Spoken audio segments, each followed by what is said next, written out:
The Daihatsu Rocky is a compact SUV that packs big features into a small package.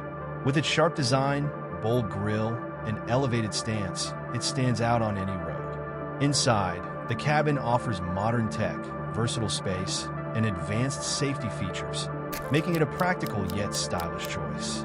Let's take a closer look at the Daihatsu Rocky. अस्सलाम वालेकुम, मेरा नाम है चासिफ हाशमी और यह है डायहेट्सू रॉकी 2020 मॉडल। और डायहेट्सू रॉकी बेसिकली टोयोटा रेस ही है। यहाँ पे एक इंपॉर्टेंट चीज़ जानना ये है कि टोयोटा की ही डायहेट्सू भी है, डायहेट्सू ओन्स टोयोटा। तो इन शॉर्ट ये गाड़ी बिल्कुल रेस ही है और ये गाड़ी पाकिस्तान में बहुत ज़्यादा पॉपुलर हो रही है क्योंकि इसमें फीचर्स वगैरह काफ़ी ज़बरदस्त आते हैं। हाइट के लिहाज से ये गाड़ी ऊंची है और भी इसमें कुछ चीज़ें वर्थ इट हैं, लेकिन ये गाड़ी एज कम्पेयर टू एक्वा या विड्स लेना वर्थ इट है या नहीं, ये सब मैं कवर करूंगा इस रिव्यू में।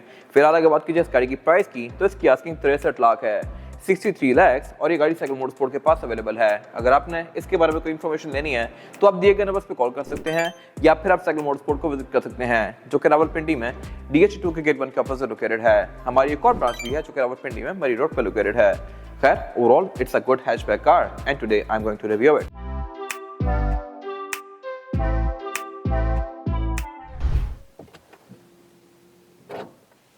Let's start with the exterior of this car. अगर आपने रिव्यू यहाँ तक देख लिया है तो मेरे चैनल सब्सक्राइब जरूर कर लीजिएगा और इस वीडियो को लाइक भी कर दीजिएगा। फिलहाल अगर बात कीजिए इस गाड़ी की लुक्स की तो ये लुक्स के लिहाज से काफी हद तक विजल से इंस्पायर्ड लगती है। यहाँ पे एक विजल प्ले पैकेज खड़ी हुई है और वो भी काफी हद तक ऐसी ही है, वो भी इसी तरह 2 टोन में है और इसकी हेडलाइट्स, रिम्स काफी हद तक उससे इंस्पायर्ड लगते हैं। फिलहाल अगर बात की जाए फीचर्स की तो इसकी हेडलाइट्स पूरी ही LED में है जो कि मेरे खास से बड़ी जबरदस्त चीज़ है। इसमें फिर DRL भी दी गई है, 2 अलग अलग, एक ऊपर यहाँ पे है, एक यहाँ पे दी हुई है और इसके अलावा इसमें फॉग लैंप भी LED में है। तो इन शॉर्ट फ्रंट पे सब कुछ LED है, हेलोजन कुछ भी नहीं दिया गया। और बाकी इसके अलावा ये गाड़ी रडार भी ऑफर करती है, यानी कि इसमें क्रूज कंट्रोल एडाप्टिव आता है, ये ऑटो ब्रेकिंग करेगी और इसमें और भी इस तरह की बहुत सारी चीज़ें हैं जो कि इसकी फील को और बेहतर बनाती हैं। फिर इसमें फ्रंट और बैक पे पार्किंग सेंसर्स भी दिए गए हैं और ये गाड़ी क्योंकि डायहेट्सू रॉकी है तो इसकी ग्रिल थोड़ी सी डिफरेंट है, ये पूरी ही ग्लॉस ब्लैक फिनिश में है, जबकि रेस का फ्रंट थोड़ा सा डिफरेंट होता है। आपको कौन सा फ्रंट ज़्यादा पसंद है कमेंट सेक्शन में मेंशन कीजिएगा। और अगर बात कीजिए इसकी साइड प्रोफाइल की तो यहाँ भी फीचर्स डिसेंट हैं। इस तरह से इसके साइड मिरर रिट्रैक्टेबल हैं, एडजस्टेबल हैं और में ऑटो वाला फीचर भी आता है। और ऑटो सिर्फ यहाँ पे नहीं है बल्कि इसके हेडलाइट्स भी ऑटोमेटिक हैं, यानी कि ये डे और नाइट को सेंस करके ऑटोमेटिकली ऑन और ऑफ होंगी। फिर इस गाड़ी को कंपनी ने as an SUV for city brand किया है किया सोनिक की तरह, और इसमें वो चीज़ें दी गई हैं जो कि SUVs में आती हैं, जैसा कि इसमें ये ओवर फेंडर्स दिए गए हैं प्लास्टिक की फिनिश में जैसा कि SUVs में आते हैं। और इसके अलावा बाकी इसमें फिर रिम भी 17 इंचेस का है। इस कैटेगरी में यूजुअली टायर और रिम 15 इंचेस के आते हैं। 16 का भी सिविक या ग्रेडी वगैरह ऑफर करती हैं, जबकि ये हैचबैक होते हुए भी 17 इंच का रिम दे रही है जो कि लुक्स के लिहाज से भी खूबसूरत है। एग्जैक्ट फिगर्स में कवर करूंगा आगे जाके। और अगर बात की जिसकी एब्सोल्यूट साइड प्रोफाइल की तो यहाँ जो आप पहली चीज़ नोटिस करेंगे वो है इस गाड़ी की हाइट। ये ऊंची काफ़ी है। आप इसको यारिस या एक्वा वगैरह से कंपेयर करेंगे जो कि इस कैटेगरी की गाड़ियाँ हैं तो उनसे लिटरली अच्छी खासी ऊंची है और इसी वजह से इस गाड़ी का हेडरूम भी काफ़ी स्पेशियस है। फिर ग्राउंड क्लियरेंस के लिहाज से भी ये गाड़ी काफ़ी ऊंची है, लिटरली इसकी ग्राउंड क्लियरेंस सिविक और ग्रैंड से भी ज़्यादा बेहतर है, तो आपको पाकिस्तान में कहीं भी इशू नहीं करेगी और इसी वजह से ये गाड़ी काफ़ी इनोती जा रही है। सिटी, विड्स, एक्वा वगैरह ये सब गाड़ियाँ नीचे लगती हैं, इवन प्रियस वगैरह भी। फिर इसके अलावा इसके साइड मिरर में नीचे ये ब्लाइंड स्पॉट मॉनिटर दिया गया है पुराने वक्तों का। स्मार्ट एंट्री भी आती है इसमें, यानी कि आप ड्राइवर और पैसेंजर दोनों की साइड से इस गाड़ी को लॉक और अनलॉक कर सकते हैं। डोर हैंडल्स की क्रोम में है क्योंकि ये गाड़ी एक प्रीमियम पैकेज है और इसकी रूफ भी ये ग्लॉस ब्लैक है जो कि इसकी लुक को बेहतर बना रही है। और यहाँ भी चीज़ें इंटरेस्टिंग हैं, इस तरह से इसमें ये प्रॉपर क्वार्टर ग्लास दिया गया है जो कि प्रॉपर है, ये सिर्फ डिज़ाइन नहीं है, अंदर ये इसके ग्लास से नजर भी आता है। फिर इसके अलावा इसमें शार्प एंटीना दिया गया है। बैक पे गाड़ी टाइट पर बिल्कुल खत्म हो जाती है, बम्पर जरा सा दिया गया है और इसके अलावा इसमें एंट्री और एग्जिट भी आसान है क्योंकि गाड़ी हाइट के लिहाज से ऊंची है। आप ऑलमोस्ट अपनी ही हाइट पे इसके अंदर जाकर बैठ सकते हैं और निकल सकते हैं। विड्स वगैरह में बैठ के उतरना बड़ा मुश्किल है, आपको काफ़ी नीचे से उठना पड़ता है। और अगर बात की जाए इस गाड़ी के रेयर एंड की तो यहाँ भी फीचर्स डिसेंट हैं। इस तरह से कि इसमें रेयर फॉग आती है जो कि इस कैटेगरी में बहुत ही कम गाड़ियाँ ऑफर करती हैं। फिर इसमें बैक पे पार्किंग सेंसर्स भी दिए गए हैं और इसके अलावा इसमें ये ओवर फेंडर्स बैक तक कंटिन्यू करते हैं जो कि इसकी लुक को ज़्यादा बेहतर बना रहे हैं। टेल लाइट्स भी इसकी LED में है और इसके अलावा बैक पे ये गाड़ी वाइपर भी ऑफर करती है। ट्रंक के लिहाज से भी ये गाड़ी अच्छी खासी स्पेशियस है, यहाँ पर आप 4 से 5 लोगों के लगेज इजीली रख सकते हैं। फिर इसके रियर बेंचेस भी फोल्डेबल हैं। स्पेयर टायर इसमें नहीं आता लेकिन एक यहाँ पे काफ़ी बड़ा सारा वेल दिया गया है जहाँ पर स्पेयर टायर लेके रख सकते हैं, स्टेपनी वगैरह जगह यहाँ दी गई है। बाकी इसमें पंक्चर रिपेयर किट वगैरह भी आती है बैक पे। और इसके अलावा यहाँ पे एक और चीज़ इंटरेस्टिंग है वो ये है कि इसकी डिग्गी प्लास्टिक की है जो कि वेट रिडक्शन में काफ़ी हद तक हेल्प करती है और इसके अलावा यहाँ कुछ खास है नहीं। और अब अगर बात की जाए इस गाड़ी के इंटीरियर की तो ये भी लुक्स के लिहाज से डिसेंट है और ये काफ़ी खुला भी है। हेडरूम का इस गाड़ी में किसी भी कोई इशू नहीं होने वाला, ना फ्रंट पे ना बैक पे। लेग रूम के लिहाज से भी ये गाड़ी डिसेंट है और फीचर्स ऑब्वियसली यहाँ पे अच्छे आते ही हैं। स्टीयरिंग इस गाड़ी का मल्टीमीडिया वाला आता है। लेफ्ट पे इसकी स्क्रीन के कंट्रोल्स किए गए हैं, राइट पे इसका क्रूज दिया गया है जो कि एडप्टिव है, और इसके अलावा इसमें जो हेडलाइट का कंट्रोल है ये भी ऑटोमेटिक फीचर के साथ आता है, यानी कि इसकी हेडलाइट्स डे और नाइट को सेंस करके ऑटोमेटिकली ऑन और ऑफ होंगी।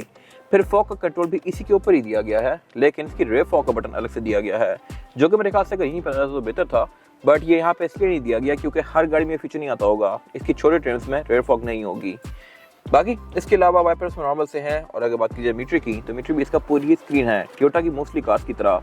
लेक्सस में भी अब स्क्रीन आ रही है, LX600 में, प्राडो में भी नई वाली गाड़ी के अंदर स्क्रीन दी गई है मीटर में। Same goes for this car, but मेरे ख्याल से क्वालिटी के लिहाज से, ग्राफिक्स के लिहाज से ये स्क्रीन उन दोनों से ज़्यादा बेहतर है। इसकी आप सीन्स को भी चेंज कर सकते हैं। बाकी ये इसकी लैंग्वेज जैपनीज में ही रहती है, आई एम नॉट श्योर कि आप इसको चेंज कर सकते हैं या नहीं। बाकी यहाँ पे ये गाड़ी आपको ट्रेस, एवरेज किलोमीटर पर लीटर, आउटसाइड टेम्परेचर, गाड़ी की स्टैट्स, गाड़ी के सारे फीचर्स को ऑन ऑफ करने के कंट्रोल सब दिखाती है। और बाकी जिसकी मीटर की हाउसिंग है ये पूरी ही चिप प्लास्टिक की फिनिश में है। ये मेरे ख्याल से बेहतर हो सकती थी, बट ये एक एंट्री लेवल कार है तो मेरे ख्याल से इसमें इतनी ज़्यादा मैटर नहीं करती। बाकी जो इसकी मल्टीमीडिया की स्क्रीन है ये फ्लोटिंग में है, यानी कि डैशबोर्ड से अलग से ऊपर निकली हुई है, और इसमें फिर ब्लूटूथ, ऑक्स, नेविगेशन, USB और CD ये सारी चीज़ें आती हैं। CDs के अंदर आप इसको चेक करके डाल सकते हैं। बाकी इसके अलावा एयर वेंट्स के नॉर्मल से हैं, क्लाइमेट कंट्रोल इसमें ऑटोमेटिक है ये सिंगल जोन ही, लेकिन ओवरऑल इसका जो डिस्प्ले है ये काफ़ी अच्छा है। पोस्ट स्टार्ट इसमें यहाँ लेफ्ट पे दिया गया है, मोस्टली नई टोयोटा की कार्स की तरह। नई वाली प्राडो, लैंड क्रूजर, लेक्सस सब में पोस्ट स्टार्ट यहीं पे आ रहे हैं। Same goes for this car. Right पे पुरानी गाड़ियों में होते थे। फिर इसके अलावा इससे नीचे इसकी हीटेड सीट्स के कंट्रोल दिए गए हैं, फ्रंट दोनों सीट्स इसमें हीटेड हैं, और इसके अलावा यहाँ पे फिर पावर आउटलेट वगैरह दिए गए हैं जो कि हर गाड़ी में आते हैं यूजली। फिर इसके अलावा गियर सिलेक्शन जो है इसमें वो है PRND, और इसको स्पोर्ट्स में करके आप मैनुअली भी चला सकते हैं लाइक दिस। और इसके आसपास वाला एरिया सारा चेकर्ड पैटर्न में है।